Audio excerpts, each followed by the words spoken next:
Hey there, going to give you some solid reasons on why you should be a Beachbody coach.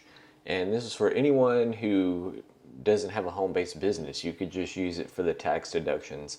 I'm not going to ask you to subscribe or like because you've already done that, right? So let's talk about the ways to become one for free. There's two ways to become a Beachbody coach for free. If you're a veteran, it's free. You send in your DD-214 and a little piece of paperwork, and then they waive the sign-up fee.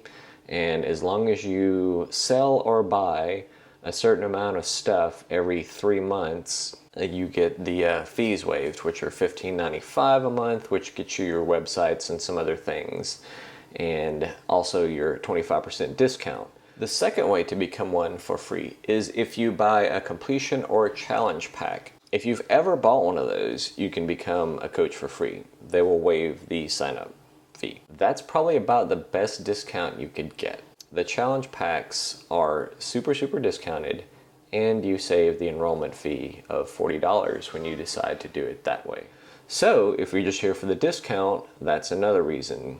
One bag of Shakeology. If you're buying Shakeology, then you're still going to net a savings every month because you're going to get 25% off your bag, but you're only going to pay $15.95 plus tax for that. You should probably save about $15 every bag of Shakeology. Plus, let's say your family uses Beachbody on demand. If they're buying it from you as a coach, you get that commission, so to speak. So I think that could easily pay for itself, even just using it as a tax deduction. Now, about the tax deduction, my CPA last told me that you can deduct for 2 years, making $0. After that, the IRS will consider it a hobby. The trick to that is, if you still want the tax deduction and you've done 0 sales in 2 years, you could have your wife or significant other that you're filing with become a Beachbody coach.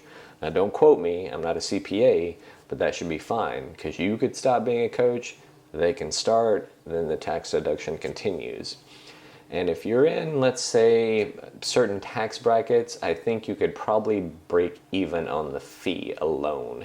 I believe, if my math is correct, if you're deducting, let's say, $100 to $150 maybe a month as business expenses, you should be able to write off, a small portion of your cell phone bill if you buy a laptop, if you buy a webcam, using your phone for social media, etc., etc. Any sort of reasonable expense that would come from having a home office, and you have to do these things. You have to be present and available to customers or whatever. So these are legitimate expenses. Again, I wouldn't go crazy with it. I wouldn't go out and buy a $5,000 car and then say that's for the business or something like that. But I guess if you stuck your phone number on the side of it. Anyway, I digress. Tax deductions. Number one, solid reason to have one. Number two was the 25% discount that everyone gets, which could be nice on top. I've perhaps raised more questions, so I will answer those in the comments. I always do. Thanks for watching, thanks for subscribing, and thanks for listening. I hope this helps you out. My sincere thank you to everyone who watches my channel.